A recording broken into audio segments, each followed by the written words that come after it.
நம பார்வதி பதயே ஹர ஹர மகாதேவா. தெய்வத்தின் குரல் 3ஆம் பாகம் 4ஆம் பகுதி. குரு ஆச்சாரியர். உள்குருவுக்கும் வெளித்தொடர்பு.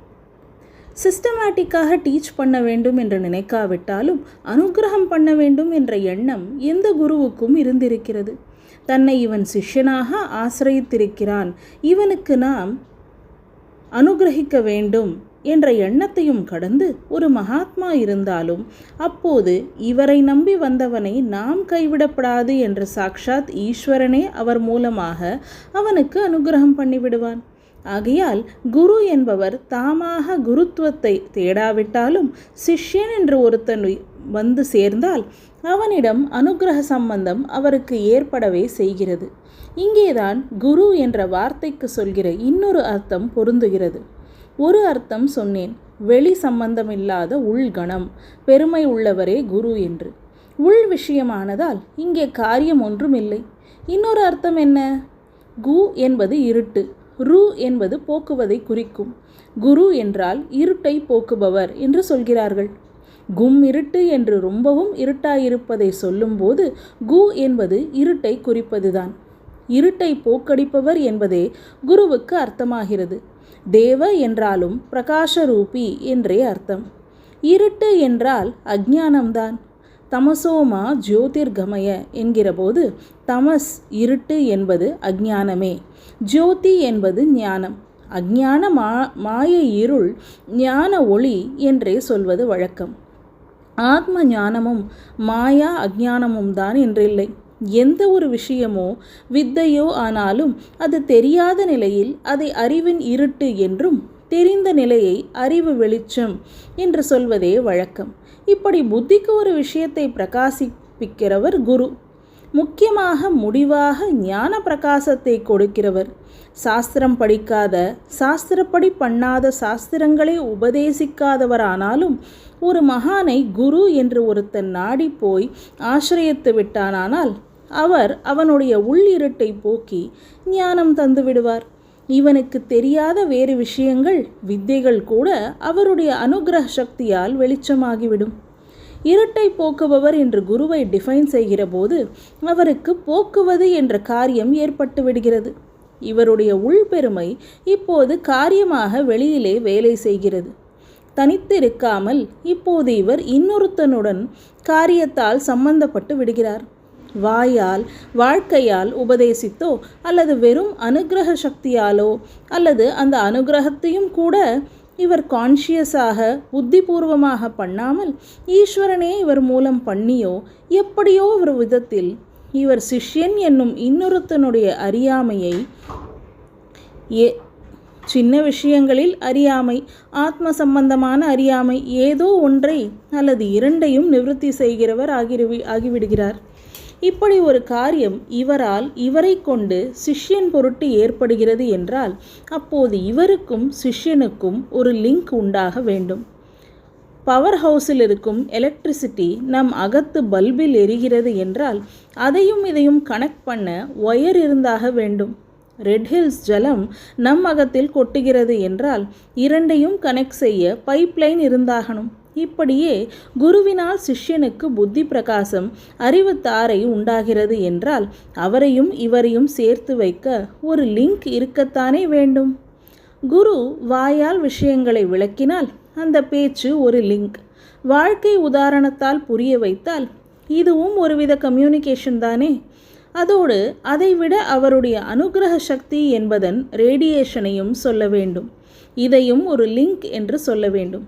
வெளிப்பட தெரிவித்தாலும் உள்ளர்த்தமாக காட்டினாலும் சிஷ்யனுடைய அறியாமையை போவதற்காக குரு பண்ணுகிற எதையும் உபதேசம் என்றே சொல்ல வேண்டும்.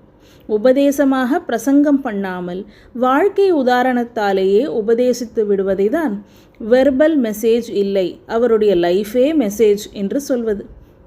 ஆக ஸ்தூலமாகவோ சூக்ஷ்மமாகவோ குருவுக்கும் சிஷ்யனுக்கும் லிங்காக உபதேசம் என்பது இருக்கிறது.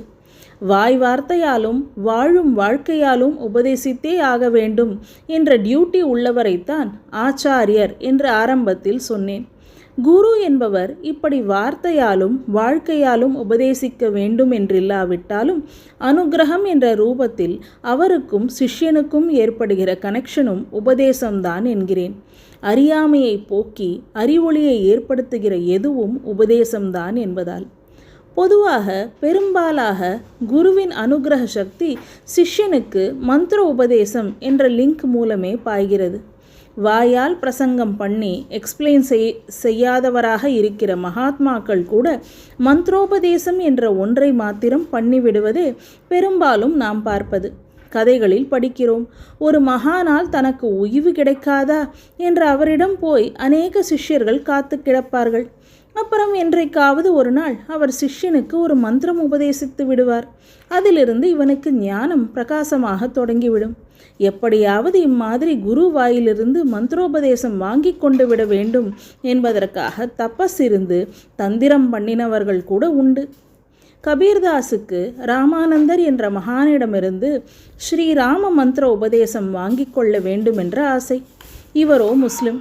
ஹிந்துவாக பிறந்து முஸ்லிம் வீட்டில் முஸ்லீமாகவே வளர்ந்தவர் என்பார்கள். அதனால் நமக்கு ராமானந்தர் உபதேசம் பண்ண மாட்டாரோ என்று இவருக்கு பயம். இதனால் ஒரு யுக்தி பண்ணினார். என்ன யுக்தி என்றால், பிராம முகூர்த்த இருட்டிலே கங்கையின் படித்துறையிலே ராமானந்தர் வழியில் போய் படுத்து கொண்டு விட்டார். உஷத்கால ஸ்நானத்திற்கு வந்த ராமானந்தர் கவனிக்காமல் படியிலே கிடந்தவரை மிதித்து விட்டார். இதையே பாத தீட்சை என்று கபீர் எடுத்துக்கொண்டார். மிதித்தவுடன் ஒரு மனுஷ சரீரம் என்று ராமானந்தருக்கு புரிந்துவிட்டது. அபச்சாரமாக ஒன்றை பண்ணிவிட்டால் உடனே பிராயச்சித்தமாக சிவசிவ என்றோ ராமராம என்றோ சொல்வதுதானே வழக்கம். இவர் பேரே ராமானந்தராயிற்றே. ஒரு ஜீவனை காலால் மிதித்து விட்டோமே என்று பதறினவர் ராமராம என்ற சத்தம் போட்டு சொல்லிவிட்டார். கபீர்தாஸ் அதையே உபதேசமாக எடுத்துக்கொண்டு விட்டார்.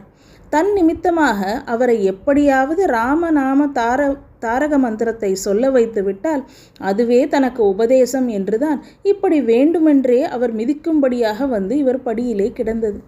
எதற்கு சொன்னேன் என்றால், குரு வாய் வார்த்தை சொல்ல வேண்டும் என்றில்லாவிட்டாலும் அநேகமாக இப்படிப்பட்டவருக்கு கூட சிஷ்யரிடம் மந்திரோபதேசம் என்ற ஒன்றினால்தான் ஒரு ஜீவ சம்பந்தம் உண்டாகிறது.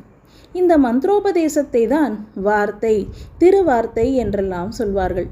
ஒரு வார்த்தை என்றும் பாடல்களில் வரும். அதாவது வேறே வார்த்தைகள் எதுவும் உபதேசத்துக்கு வேண்டாவிட்டாலும் மந்திரம் என்கிற ஒரே ஒரு வார்த்தை மட்டும் வேண்டும் என்று அர்த்தம். மூர்த்தி, தலம், தீர்த்தம் முறையால் தொடங்கின ஓர் வார்த்தை சொலச்சர்குருவும் வாய்க்கும் பராபரமே என்று தாயுமானவர் இதைத்தான் சொல்கிறார். ஆகையினால் மந்திரம் உபதேசிக்கிறவர் குரு என்று ஏற்பட்டிருக்கிறது. உள்பெருமை உள்ள ஒரு மகானை குரு என்பது அவர் வெளியில் ஒரு சிஷ்யனுடன் சம்பந்தப்படும் போதுதான். இந்த சம்பந்தம் முக்கியமாக மந்திரோபதேசத்தாலேயே ஏற்படுகிறது. குரு என்பவர் ஒரு சமயத்தில் மந்திரத்தை உபதேசித்து விட்டால் போதும். அப்புறம் கூடவே சிஷ்யனை உட்கார்த்தி வைத்து கொண்டு அவனுக்கு விஸ்தாரம் பண்ணி அவனை அபியசிக்க பண்ண வேண்டும் என்றில்லை. இப்படி லாங் டேர்ம் ட்ரைனிங் கொடுப்பதென்பது ஆச்சாரியனுக்குத்தான் ஏற்பட்ட பொறுப்பு. மகானான குரு அகஸ்மாத்தாக செய்கிறது போல கூட ஒரு மந்திரத்தை சொல்லிவிட்டு அவர் பாட்டுக்கு போய்விடுவார். ஆனாலும் அதனாலேயே சூக்ஷ்மமாக அவருக்கும் சிஷ்யனுக்கும் லிங்க் ஏற்பட்டு மந்திரத்தின் மூலமாக அனுகிரக சக்தி, அனுகிரகத்தின் மூலமாக மந்திர சக்தி என்றும் சொல்லலாம், சிஷ்யனுக்குள் வேலை செய்ய ஆரம்பித்துவிடும். ரொம்பவும் உசந்த குருவாயிருந்தால் அல்லது சிஷ்யன் ரொம்ப பக்குவமானவனாக இருந்தால் இந்த மந்திர ரூபமான வாயுபதேசம் கூட வேண்டியதில்லை. ஆனாலும் ஏதோ ஒரு தினசில் லிங்க் இருக்க வேண்டும் என்றேனே, அது இங்கே வேறெப்படி ஏற்படும்? குரு இவனை ஒரு பார்வை பார்த்து விட்டாலே போதும், அதுவே உபதேசம்தான். இந்த கடாட்சம் இவனுக்கு உள்ளே போய் வேலை செய்ய ஆரம்பித்துவிடும்.